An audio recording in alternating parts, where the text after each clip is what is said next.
زان ضمیر اور زہر قسط نمبر 5۔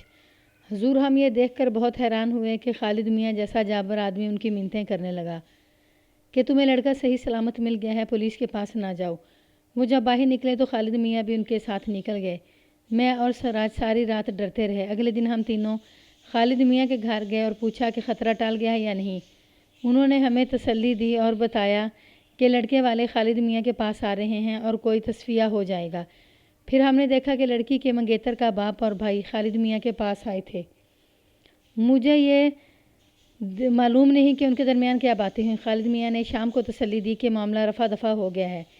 میں نے مولوی سے بہت سی باتیں پوچھیں، اس کے جوابوں سے کئی سوال نکلے۔ وہ جو کچھ جانتا تھا وہ بتاتا رہا۔ پتہ چلا کہ جتنی دیر لڑکا ان کی قید میں رہا تھا، نوروز مقتول کے پاس روزانہ آتی رہی۔ اس کے بعد میں نے سراج کو بلایا، اس نے بھی بالکل یہی بیان دیا۔ مولوی کی طرح ہی میری منت سماجت کی کہ میں اسے گرفتار نہ کروں۔ میں اس کا بیان سنانا ضروری نہیں سمجھتا کیونکہ یہ بیان آپ مولوی کی زبانی سن چکے ہیں۔ میں نے مولوی سے بھی پوچھا تھا اور سراج سے بھی پوچھا کہ لڑکے کی نشاندہی کس نے کی تھی۔ دونوں میرے اس سوال کا جواب نہ دے سکے۔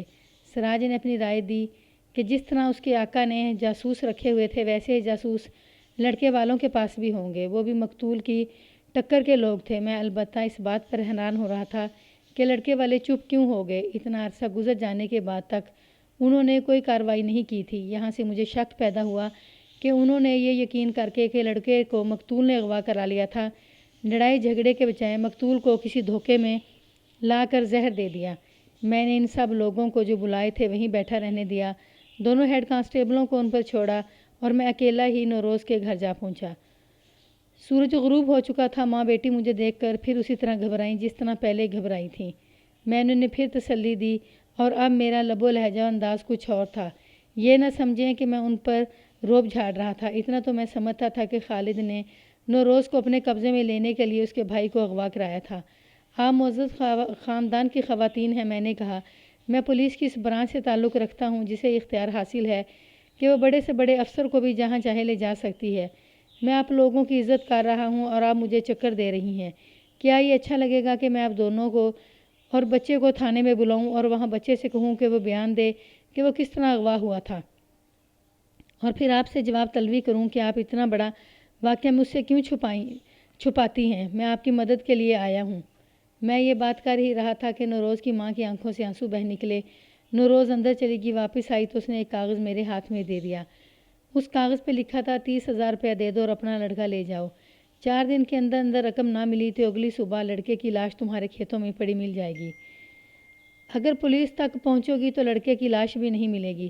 اگر 20,000 منظور ہے تو کاغذ کے ایک ٹکڑے پر صرف یہ لکھ دو کہ منظور ہے، اور کاغذ کا یہ ٹکڑا رات کے وقت اپنے دروازے کے باہر رکھ کر اوپر ایک پتھر رکھ دینا۔ اگر تم نے پولیس کو اطلاع دی تو اسے کوئی فائدہ نہیں ہوگا، نقصان تمہارا ہوگا۔ میں نے جب یہ تحریر پڑھی تو سب سے پہلے یہ خیال آیا کہ میں نے اسی ہاتھ کی لکھی ہوئی تحریر کہیں دیکھی ہے۔ میں ہینڈ رائٹنگ ایکسپرٹ تو نہیں تھا، لیکن اتنا تجربہ تھا کہ اصلی اور جعلی تحریروں میں فرق معلوم کر لیتا تھا۔ سوچتے سوچتے یاد آ گیا کہ یہ ہاتھ اور تقریباً یہی قلم میں نے 2-3 روز پہلے ہی دیکھا ہے۔ میں جب شہر میں مقتول کے گھر اس کے کاغذات دیکھ رہا تھا تو اس کی دونوں تحریریں دیکھی تھیں۔ یہ تحریر جو نوروز نے میرے آگے رکھی تھی، یہ بلا شکا شبہ مقتول کے ہاتھ کی لکھی ہوئی تھی۔ اب میں اس بات پر حیران ہوا کہ مقتول تو دولت مند آدمی تھا، اسے ایک لڑکے کو یرغمال میں رکھ کر رقم مانگنے کی ضرورت نہیں ہونے چاہیے تھی۔ یہ 20,000 روپیہ آج کا نہیں تھا، اس زمانے کا 20,000 روپیہ آج کے 3-3.5 لاکھ روپے کے برابر بنتا ہے۔ مجھے خیال آیا کہ ذہنیت مجرمانہ ہو جائے تو مجرم یہ نہیں دیکھا کرتے کہ ان کی اپنی سوشل پوزیشن کیا ہے اور ان کے گھر میں کتنی دولت ہے۔ کیا آپ مجھے پوری بات سنائیں گی؟ میں نے ماں بیٹی سے پوچھا۔ ہم بہت ڈری ہوئی ہیں، نوروز کی ماں نے جواب دیا۔ ہم نے اپنے بچے کو سختی سے کہہ رکھا ہے کہ کسی کو نہ بتائے کہ وہ اغوا ہوا تھا اور کس طرح ہوا ہے۔ میں نے انہیں ابھی یہ نہیں بتایا تھا کہ مجھے نوروز کے منگیتر اور اس کے بھائی پر شک ہے کہ خالد کو انہوں نے زہر دیا ہے۔ یہ سارا کھیل میرے لیے ایک مہمہ تھا۔ میں الفاظ میں شاید بیان نہیں کر سکا کہ ماں اور بیٹی کس قدر خوفزدہ تھیں۔ انہوں نے تفصیلاً بتایا کہ وہ خالد کے خاندان اور اس کے پالے ہوئے گنڈوں سے اور یہاں کے سکھ تھانے دار اور اس کی پولیس سے کتنی ڈری ہوئی ہیں۔ ان کی دہشت زدگی میں مزید اضافہ اس طرح ہو گیا تھا کہ خالد مارا گیا تھا۔ ان دونوں کو پتہ چل چکا تھا کہ خالد کو زہر دیا گیا ہے۔ نوروز کی ماں نے مجھے صاف الفاظ میں بتایا کہ وہ اس ڈر سے مری جا رہی ہیں کہ خالد کی موت کا الزام ان پر نہ آ جائے۔ میں نے انہیں بتایا کہ میں کسی قسم کا کسی تھانے کا تھانے دار نہیں، بلکہ میں تھانے کے تھانے داروں کو بھی گرفتار کر کے سزا دلانے کا اختیار رکھتا ہوں۔ ماں بیٹی پر اپنا اعتماد پیدا کرنے کے لیے مجھے خاصا زور لگانا پڑا۔ میں نے انہیں کہا کہ میں ان کا یہ خوف ہمیشہ کے لیے رفع کر دوں گا۔ مختصر یہ کہ بڑی کوشش سے وہ اصل واقعہ سنانے پر آمادہ ہو گئی۔ میں نے نوروز کی ماں سے کہا کہ وہ نوروز کے میرے پاس بیٹھی رہنے دے اور خود اندر چلی جائے۔ نوروز کے متعلق پہلے بتا چکا ہوں کہ وہ ذہین اور جرأت والی لڑکی تھی۔ اس نے بات شروع ہی اس طرح سے کی کہ خالد اسے بری نیت سے دوست بنانا چاہتا تھا۔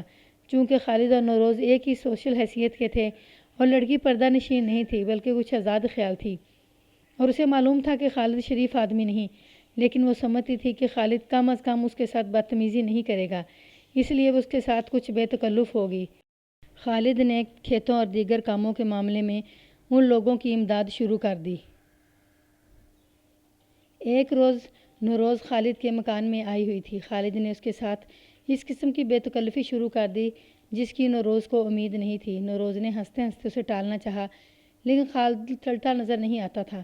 خالد صاحب، نوروز نے اسے کہا، میں جس حد تک دوستی رکھنا چاہتی ہوں آپ اس سے آگے نکل رہے ہیں۔ آپ اگر اپنی یہ تمام زمین میرے نام منتقل کر دیں تو بھی میں آپ کے ساتھ اپنی حد سے باہر نہیں نکلوں گی۔ پھر شادی کے لیے تیار ہو جاؤ۔ خالد نے بے تکلفی سے کہا، تم شاید سمجھ نہیں سکیں کہ میرے دل میں تمہاری کتنی محبت ہے، اور یہ محبت ایسی نہیں کہ تم ٹالو گی اور میں ٹال جاؤں گا۔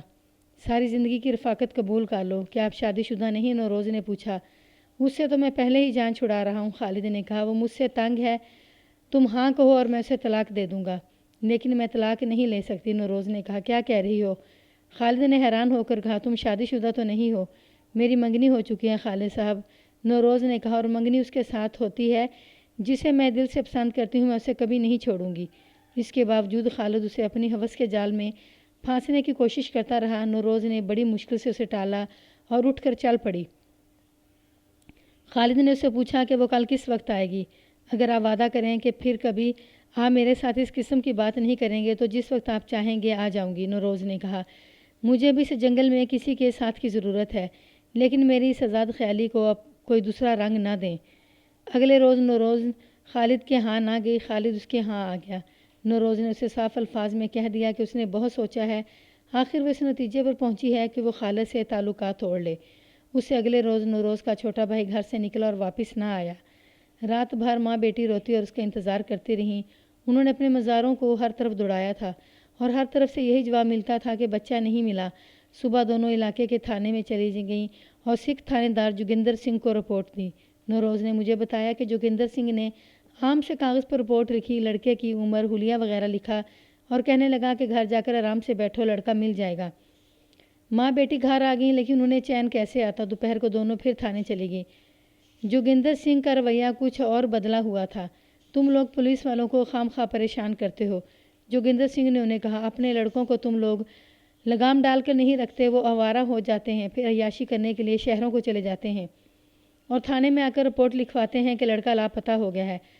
بار بار تھانے مت آؤ، میں لڑکے کو ڈھونڈنے کا انتظام کر رہا ہوں، مل گیا تو تمہیں اطلاع دے دی جائے گی۔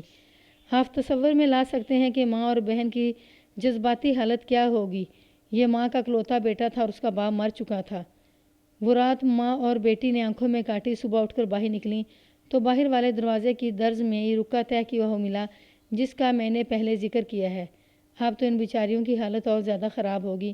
ماں کو تو غشی آنے لگی۔ نوروز اکیلی خالد کے ہاں چلی گئی اور اسے یہ رکا دیا۔ خالد نے رکا بڑی زور سے میز پر پھینکا اور کہنے لگا کہ وہ بچے کا ایک پیسہ ادا نہیں کرے گا اور بچہ زندہ سلامت لے کر آئے گا۔ نہیں خالد صاحب، نوروز نے روتے ہوئے کہا، وہ بچے کو مار ڈالیں گے، میری موجودگی میں بچے کا کوئی کچھ نہیں بگاڑ سکتا۔ خالد نے کہا، میں بچے کو لاؤں گا، پیسہ ایک نہیں دوں گا۔ نوروز نے اسے بتایا کہ تھانے دار نے کیا جواب دیا ہے۔ میں اس سکھ کو بھی گرفتار کرا دوں گا، خالد نے کہا۔ وہ تمہیں ٹال رہا ہے، یہ لوگ مجرموں سے ملے ہوئے ہوتے ہیں۔ اس دوران نوروز کی ماں نے ایک مزیرے کو نوروز کے ہونے والے سسرال کو پیغام دینے کے لیے روانہ کر دیا تھا۔ ماں بیٹی کے رشتے کے جو لوگ زندہ تھے وہ بڑی دور کی رشتہ داریاں تھیں، انہیں اس کے ساتھ اتنی ہمدردی نہیں ہو سکتی تھی۔ نوروز کا منگیتر اور اس کے لواحقین اچھے لوگ تھے۔ اس سے ایک روز پہلے خالد نوروز کو تھانے لے گیا تھا اور ویسے ہی تھانے دار کے ساتھ بات چیت کر کے اسے واپس لے آیا تھا۔ شام کے وقت ماں بیٹی خود تھانے دار کے پاس گئی تھیں۔ شام کو نوروز پھر اکیلی خالد کے ہاں جا پہنچی۔ اسے ماں گھر ٹکنے نہیں دیتی تھی، بار بار کہتی تھی کہ خالد کے پاس جاؤ۔ اب دونوں ماں بیٹی یہ رکا ملنے کے بعد تھانے نہیں جاتی تھیں، ڈرتی تھیں کہ بچوں کو اغوا کرنے والوں نے دیکھ لیا تو وہ بچے کو قتل کر دیں گے۔ نوروز خالد کے ہاں گئی اور اپنے بھائی کا رونا رونے لگی۔ خالد نے پھر اسے تسلیاں دی اور کہا کہ چند گھنٹوں میں اس نے معلوم کر لیا ہے کہ لڑکا کہاں ہے اور اب وہ سوچ رہا ہے کہ وہ وہاں کس طرح حملہ کرے اور لڑکے کو زندہ نکال لائے۔ نہیں خالد صاحب، نوروز نے روتے ہوئے کہا، کچھ نہ کرنا، مجھے اپنا بھائی زندہ چاہیے، یہ میرا ایک ہی بھائی ہے، آپ نہیں جانتے کہ مجھے اس سے کتنی محبت ہے۔ کیا تم 20,000 روپے دینا چاہتی ہو؟ 20,000 پورے کرنے کے لیے آپ کی مدد کی ضرورت ہے۔ نوروز نے کہا، آپ ہماری کچھ زمین خرید لیں اور کل شام تک 20,000 روپیہ مجھے دے دیں، یا 20,000 روپیہ قرض دے دیں جو یہ بعد میں فصل کٹنے پر ہی میں ادا کر دوں گی۔ دونوں کچھ دیر اس موضوع پر باتیں کرتے رہے۔ نوروز نے مجھے جو باتیں سنائیں ان میں سے میں اندازہ کرتا رہا کہ خالد اس لڑکی کو کس مقام پر لانے کی کوشش کر رہا تھا۔ کرتے کرتے وہ اپنی اصل بات پر آ گیا۔ روزی، خالد نے اسے کہا، 20,000 معمولی بات ہے، کل شام تک تمہارا بھائی تمہارے پاس ہوگا، میری محبت کی تھوڑی سی قیمت ادا کر دو۔ خالد نے وہی قیمت بتائی جو نوروز کو منظور نہیں تھی۔ خالد نے صاف الفاظ میں کہہ دیا کہ وہ اسے کس مقصد کے لیے چاہتا ہے۔ انسپکٹر صاحب، روزی نے مجھے بیان دیتے ہوئے کہا، ایک طرف میری عصمت تھی اور دوسری طرف میرا پیارا بھائی تھا۔ میں سوچ میں پڑ گئی کہ ان دونوں میں سے کس سے دستبردار ہو جاؤں۔ ان لمحوں کا ذکر کرتے ہوئے نوروز کی آنکھوں میں آنسو آ گئے۔ کہنے لگی، اگر میرے پاس پستول ہوتا تو میں خود کشی کر لیتی۔ خالد نے مجھے بازو سے پکڑ کر اپنے پاس پلنگ پر بٹھا لیا تھا۔ میں تو یہ فیصلہ بھی نہ کر سکی کہ اس سے دور رہوں یا اور قریب ہو جاؤں۔ میرے دل سے ایک ہوک سی اٹھی اور مجھے خدا یاد آیا۔ میرا خیال ہے کہ میں بھائی کی خاطر پھسلی چلی تھی کہ دروازے پر دستک ہوئی۔ خالد نے بڑے غصے سے کہا کہ کون ہے اوئے؟ باہر سے میرے ایک مزیرے کی آواز آئی کہ بی بی کے مہمان آ گئے ہیں، انہیں جلدی گھر بھیج دوں۔ خالد نے بڑی زور سے اپنے ماتھے پر ہاتھ مارا۔ میں اٹھ کھڑی ہوئی۔ اس نے پوچھا کہ جلدی آؤ گی؟ میں کوئی جواب دیے بغیر باہر نکل گئی۔ وہ گھر گئی تو اس کا منگیتر کا بڑا بھائی اور ان کا باپ آیا ہوا تھا۔ 2 نالی بندوق وہ اپنے ساتھ لائے تھے۔ یہ لوگ اگلی صبح خالد سے ملے۔ خالد نے انہیں بھی تسلیاں دیں کہ لڑکا مل جائے گا۔ خالد صاحب، نوروز کے ہونے والے سسر نے کہا، روزی بتاتی ہے کہ آپ کو معلوم ہے کہ لڑکا کہاں ہے۔ ہم اغوا کرنے والوں سے ڈرتے ہیں کہ وہ لڑکے کو نقصان پہنچا دیں گے، اس لیے ہم پولیس کے پاس نہیں جا رہے۔ آپ اس سلسلے میں ہماری کیا مدد کر سکتے ہیں؟ نوروز بھی ان کے ساتھ آئی تھی۔ خالد نے ان لوگوں کو ایسا جواب دیا جس سے وہ کچھ مطمئن ہو گئے۔ جواب کچھ اس قسم کا تھا کہ 1-2 روز وہ انتظار کر لیں۔ یہ سب وہاں سے اٹھ گئے۔ میرے پوچھنے پر نوروز نے بتایا کہ اسے بالکل شک نہیں ہوا کہ خالد نے اسے پھانسنے کے لیے اس کے بھائی کو خود بھی اغوا کر لیا تھا۔ میری حالت تو پاگلوں جیسی ہو رہی تھی انسپکٹر صاحب، اس نے کہا۔ ذہن میں صرف بھائی تھا اور 20,000 روپیہ۔ شام کے بعد روزی، اس کی ماں اور ان کے یہ مہمان بیٹھے یہ سوچ رہے تھے، بلکہ فیصلہ کر چکے تھے کہ 20,000 روپیہ ادا کر دیا جائے۔ نوروز کے منگیتر نے کہا کہ آج رات ایک کاغذ پر لکھ کر باہر رکھ دیتے ہیں کہ منظور ہے۔ اتنے میں ایک عورت ان کے گھر آئی۔ وہ خالد کے مزیروں میں سے تھی۔ اس کا نام کچھ اور تھا لیکن وہاں سب اسے جوگن کہتے تھے۔ وہ نوروز اس کی ماں کو الگ لے گئی۔ کیوں پریشان ہوتی ہو بی بی؟ اس نے کہا، کسی کو یہ نہ بتانا کہ یہ بات میں نے تمہیں بتائی ہے۔ تمہارا بچہ یہی ہے۔ میں یہ نہیں بتا سکتی کہ بچے کو کیوں اغوا کیا گیا ہے، لیکن بچہ تمہارا جہاں ہے وہ صاف بتا دوں گی۔ خالد کا ایک مزیرہ ہے جس کا نام مولوی ہے، تمہارا بچہ اس کے گھر میں ہے۔ اگر تم خالد سے کہو گی کہ بچہ واپس کر دے تو وہ نہیں کرے گا۔ تم نہیں جانتی کہ وہ اپنے باپ کی اولاد نہیں، شیطان کی نسل سے ہے۔ اگر تمہاری ہمت ہے کہ بچے کو وہاں سے کس طرح نکلواتی ہو۔ اس عورت نے ان کے ساتھ بہت سی باتیں کی، پھر اس نے یہی باتیں نوروز کے منگیتر وغیرہ کو بتائیں۔ منگیتر کے باپ نے کہا کہ جوگن اسے مولوی کا گھر دکھا دے۔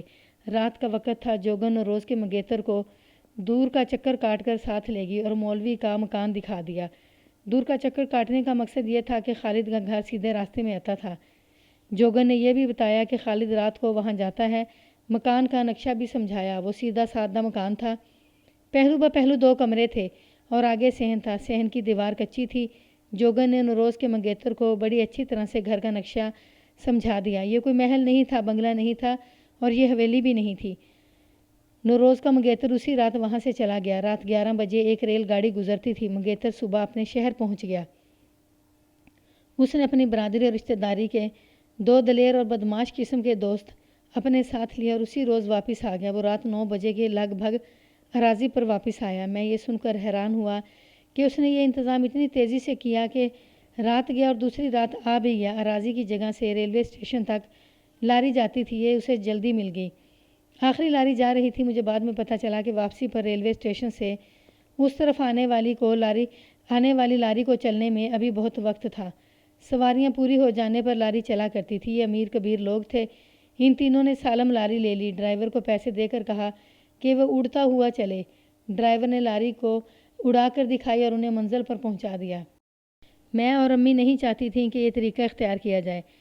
نوروز نے مجھے بیان دیتے ہوئے کہا، ہم ڈرتی تھیں کہ میرا منگیتر اور اس کے دوست وہاں پہنچیں گے تو جن کے پاس میرا بھائی ہے وہ اسے قتل کر کے بھاگ جائیں گے، لیکن میرا منگیتر تو کوئی بات ہی نہیں سنتا تھا۔ امی نے اسے کہا کہ اس عورت پر اعتبار کر لینا بھی خطرناک ہو سکتا ہے، جوگن کو ان بدماشوں نے خود نہ بھیجا ہو، اور یہ بھی ایک جال ہے۔ لیکن میرا منگیتر کہتا تھا کہ لڑکا وہی ہے اور اسے خالد نے اغوا کرا لیا ہے۔ معلوم ہوتا ہے تمہارا منگیتر جوشیلا اور جذباتی نوجوان ہے۔ میں نے ہنستے ہوئے کہا، یا وہ بیوقوف ہے۔ یہ تو خوش قسمتی تھی کہ لڑکا مل گیا ہے، اسے ایک اجنبی عورت پر اعتبار نہیں کرنا چاہیے تھا۔ وہ جوشیلا بھی ہے، جذباتی بھی ہے اور جرأت مند بھی ہے، نوروز نے کہا، لیکن وہ بیوقوف نہیں۔ اس نے اس لیے جوگن کی یہ بات فوراً مان لی تھی کہ میرے بھائی کو خالد نے اغوا کروایا ہے کہ میں نے اسے الگ بٹھا کر بتایا تھا کہ خالد کس طرح مجھ پر جال پھینکتا رہا ہے۔ میں نے آپ کو جو باتیں سنائی ہیں وہ اسے بھی سنائی تھیں، اور اس نے فوراً کہہ دیا تھا کہ یہ خالد کی سازش ہے۔ مجھے یہ بھی خطرہ نظر آنے لگا تھا کہ یہ جوش اور غصے میں آ کر خالد کو قتل ہی نہ کر دیں۔ میرے منگیتر کے والد صاحب بھی اپنے بیٹے کی حوصلہ افزائی کر رہے تھے۔ انہوں نے اپنی 2 نالی بندوق انہیں دے دی۔ میری اور امی کی حالت ان چاروں کے چلے جانے کے بعد یہ ہوگی کہ ہم خوف سے کانپتی رہیں۔ ہم نے جو 1 گھنٹہ گزارا وہ 1 سال جتنا لمبا تھا۔ آخر وہ میرے بھائی کو لے کر آ گئے۔ انہوں نے ہمیں سنایا کہ وہ کس طرح اس مکان میں داخل ہوئے۔ خالد وہاں موجود تھا۔ پھر انہوں نے جس کمرے کا دروازہ بند دیکھا کھول کر اندر چلے گئے۔ میرا بھائی اسی کمرے میں تھا۔ اس کے بعد نوروز نے مجھے وہ بات بھی سنائی جو اسے منگیتر وغیرہ نے سنائی تھی کہ وہ لڑکے کو کس طرح نکال کر لائے اور خالد کے ساتھ کیا باتیں اور کیا تصفیہ ہوا۔ میں آپ کو یہ سارا واقعہ خالد کے مزیروں مولوی کی زبانی سنا چکا ہوں۔ میں نے یہ واقعہ نوروز کے منگیتر سے بھی سنا تھا۔ میں نے نوروز سے پوچھا کہ وہ مجھ سے کیوں چھپاتی رہی ہیں کہ ان کے گھر میں اتنا بڑا واقعہ ہو گیا تھا۔ انسپیکٹر صاحب، اس نے جواب دیا، آپ پولیس انسپیکٹر ہیں، آپ حالات کو اور انسانوں کو کسی اور نظر سے دیکھتے ہیں، ہماری نظر کچھ اور ہے، کیونکہ ہم حالات اور برے انسانوں کی زد میں آئے ہوئے لوگ ہیں۔ سکھ تھانے دار کے رویے سے ہمیں پتہ چل گیا تھا کہ وہ مجرموں کے ساتھ ملا ہوا ہے، اور مجرموں کی نیت بھی معلوم ہو گئی تھی۔ بھائی کے واپس آ جانے کے بعد ہم پہلے سے زیادہ ڈرتی رہیں۔ اس کی وجہ یہ تھی کہ خالد نے میرے منگیتر کے آگے ہتھیار تو ڈال دیے تھے، لیکن اس پر بھروسہ نہیں کیا جا سکتا تھا کہ وہ سامنے آ کر یا در پردہ جوابی کارروائی نہیں کرے گا۔ میری امی نے میرے ہونے والے سسر سے کہا تھا کہ ہم یہاں نہ رہیں۔ انہوں نے کہا کہ تم یہیں رہو گی اور اکیلی رہو گی، ہم دیکھیں گے کہ کوئی کیا کرتا ہے۔ اس کے ساتھ ہی انہوں نے کہا تھا کہ اس واقعہ کے ذکر کسی کے ساتھ نہ ہو، تاکہ خالد کو بہانہ نہ ملے کہ اسے رسوا کیا جا رہا ہے۔ تھانے دار کا بھی کوئی بھروسہ نہیں تھا۔ جب آپ آئے تو ہم اس سے لیے ڈر گئیں کہ آپ کو اگر یہ واقعہ سنا دیا تو آپ بھی اپنے محکمے کا ساتھ دیں گے اور اس سکھ تھانے دار کی دھاندلی پر پردہ ڈالیں گے۔ اس لڑکی نے یہ واقعہ تو سارے کا سارا سنا دیا، لیکن میں اس واقعہ کی تفتیش کے لیے نہیں آیا تھا، نہ ہی میرے پاس اس لڑکے کے اغوا کی کوئی رپورٹ تھی۔ میرا مسئلہ جوں کا توں میرے سامنے موجود تھا۔ یہ سوال مجھے پریشان کر رہا تھا، کیا خالد کو نوروز کے منگیتر نے زہر دیا یا دلایا ہے؟ اس کے ساتھ ہی یہ شک بھی میرے ذہن میں آیا کہ نوروز کو کوئی بدو اور عام سی لڑکی نہیں ہو سکتی کہ اس نے اپنی بےعزتی کا اور اپنے بھائی کے اغوا کا انتقام لینے کے لیے اپنے منگیتر کی شاہ پر خالد کو دوستی کا جھانسا دے کر اسے زہر دے دیا ہو۔ تم خالد کے ہاں اس کے بعد بھی گئی تھی؟ میں نے ایسے لہجے میں کہا جیسے مجھے یقین تھا کہ وہ وہاں گئی ہوگی۔ اتنے بڑے واقعے کے بعد وہاں جانے کا سوال ہی پیدا نہیں ہوتا تھا، نوروز نے جواب دیا۔ میں تو اس کی صورت بھی دیکھنا گوارا نہیں کرتی تھی۔ میرا خیال ہے کہ تم ایک بار وہاں گئی ہو، میں نے کہا، اور میرا خیال ہے انسپیکٹر صاحب، اس نے کہا، کہ اگر آپ میری اس واردات کو سمجھتے ہیں جو ہمارے لیے پیدا کر دی گئی تھی تو نہ آپ میرے کردار کو سمجھ سکتے ہیں۔ معلوم نہیں آپ یہ خیال کہاں سے لے کر آئے ہیں۔ میں بھلا اس کے پاس جانے کی جرأت کر سکتی تھی؟ اس کے ساتھ تو باقاعدہ دشمنی پیدا ہو گئی تھی۔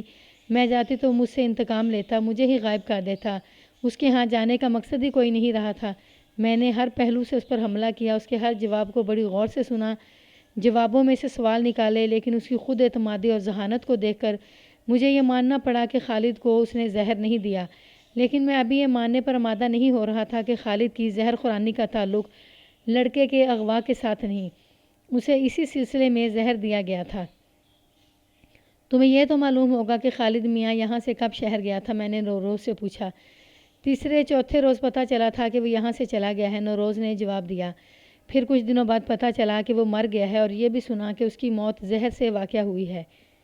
اس لڑکی کے بعد میں نے اس کے بھائی کو اپنے پاس بٹھایا اور اس کا بیان لیا۔ اس کا بیان اتنا صحیح تھا کہ خالد کے مزیر مولوی نے اسے کہا کہ فلاں جگہ جاؤ، وہاں کبوتر اور فاختہ ہیں۔